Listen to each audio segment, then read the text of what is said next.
എല്ലാവർക്കും നമസ്കാരം. കൃത്രിമ ബുദ്ധി എന്ന് പച്ച മലയാളത്തിൽ പറയുന്ന ആർട്ടിഫിഷ്യൽ ഇന്റലിജൻസ് മനുഷ്യരാശിയുടെ വൈജ്ഞാനിക ചരിത്രത്തിലെ ഏറ്റവും അത്ഭുതകരമായ നേട്ടം. അത് നമ്മുടെ ജീവിതത്തിന്റെ വിവിധ മേഖലകളിൽ പലതായ സ്വാധീനമാണ് ഉണ്ടാക്കിയത്. ഗുണഫലവുമുണ്ട്, അത്ര തന്നെ ദോഷഫലവും ഉണ്ടായിക്കൊണ്ടിരിക്കുകയാണ്.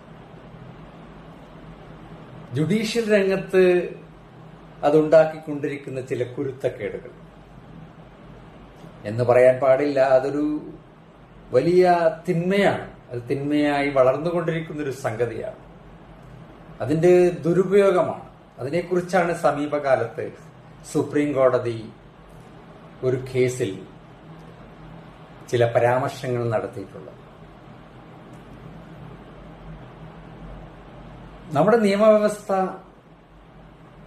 ശരിക്കും പാർലമെന്റും നിയമസഭകളും പാസാക്കുന്ന നിയമങ്ങളെ, സ്റ്റാറ്റ്യൂട്ടുകളെ മാത്രം ആശ്രയിച്ചിട്ടല്ല പോകുന്നത്.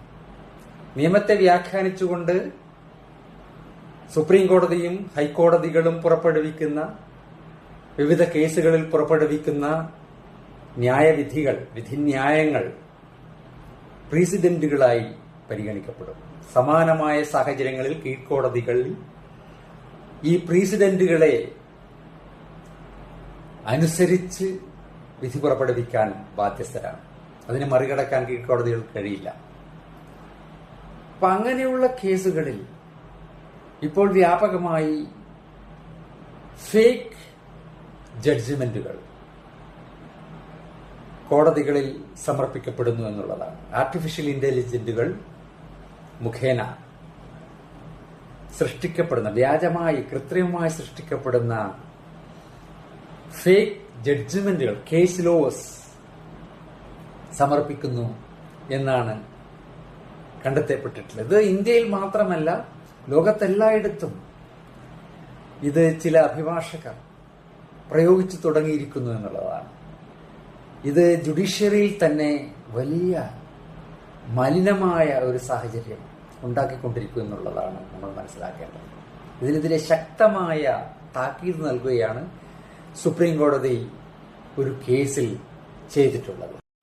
ഒരു കമ്പനി ഡയറക്ടർ നൽകിയ ഹർജിയിൽ ബോംബെ ഹൈക്കോടതി നടത്തിയ ചില പരാമർശങ്ങൾ പാടെ ഒഴിവാക്കിക്കൊണ്ട് വളരെ ശക്തമായ നിരീക്ഷണങ്ങളാണ് സുപ്രീം കോടതി നടത്തിയിട്ടുള്ളത്. ജസ്റ്റിസുമാരായ രാജേഷ് ബിൻഡാലും വിജയ് ബിഷ്ണോയും അടങ്ങുന്ന ബെഞ്ച് ഇക്കാര്യത്തിൽ അതിനിശിതമായ വിമർശനമാണ് നടത്തിയിട്ടുള്ളത്. അഭിഭാഷകർ ഈ രീതിയിൽ സമർപ്പണം നടത്തുന്നത് കേവലമായ തെറ്റല്ല, മറിച്ച് പ്രൊഫഷണൽ മിസ്കണ്ടക്ട് തന്നെയായി കാണണം എന്നാണ് ജസ്റ്റിസുമാർ അടങ്ങുന്ന ബെഞ്ച് വ്യക്തമാക്കിയിട്ടുള്ളത്. പ്രസ്തുത കേസിൽ കക്ഷികൾക്ക് വേണ്ടി തയ്യാറാക്കിയ സമർപ്പണങ്ങൾ ChatGPT മുഖേന തയ്യാറാക്കിയതാണെന്ന് വ്യക്തമായിരുന്നു. അതിൽ പരാമർശിച്ചിട്ടുള്ള ഒരു case law, Jyoti versus Elegant Associates എന്ന കേസ് ലോ, അത്തരമൊരു കേസ് ലോ തന്നെ നിലവിലില്ലാത്തതായിരുന്നു. വ്യാജമായി സൃഷ്ടിച്ച ഒരു കേസ് ലോ ആയിരുന്നു അത്. ഇതിന്റെ വിശദാംശങ്ങൾ കണ്ടുപിടിക്കുന്നതിനു വേണ്ടി കോടതിയിലെ ക്ലർക്കുമാർ ഒരുപാട് കഷ്ടപ്പെട്ടു എന്നാണ് ജഡ്ജ്മെന്റിൽ പറയുന്നത്. ഇത് സത്യത്തിൽ ജുഡീഷ്യറിയുടെ വിലപ്പെട്ട സമയം പാഴാക്കുന്ന ഒരു പണിയാണ്. ഇത്തരത്തിലുള്ള സമീപനങ്ങൾ ഒരിക്കലും ഉണ്ടാകരുത് എന്നാണ് ജസ്റ്റിസുമാർ ഇക്കാര്യത്തിൽ വ്യക്തമാക്കിയിട്ടുള്ളത്.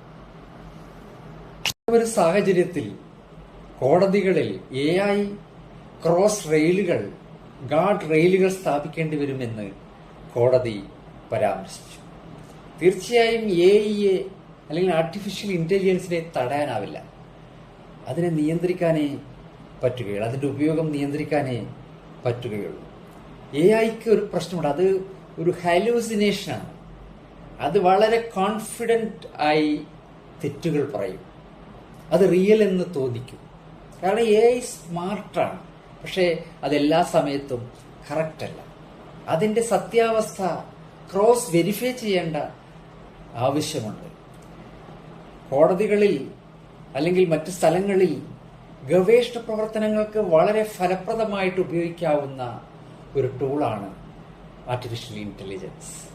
എന്നാൽ കോടതിയിൽ സമർപ്പിക്കുന്ന രേഖകളും മറ്റു മെറ്റീരിയലുകളും ക്രോസ് വെരിഫൈ ചെയ്ത് യഥാർത്ഥ സ്ഥിതി കണ്ടെത്താൻ അഭിഭാഷകരും ജഡ്ജിമാരുൾപ്പെടെയുള്ള ഉദ്യോഗസ്ഥന്മാരും ശ്രദ്ധിക്കേണ്ടതുണ്ടെന്ന് ഉന്നത നീതിപീഠം ബന്ധപ്പെട്ടവരെ ഓർമ്മിപ്പിക്കുന്നു.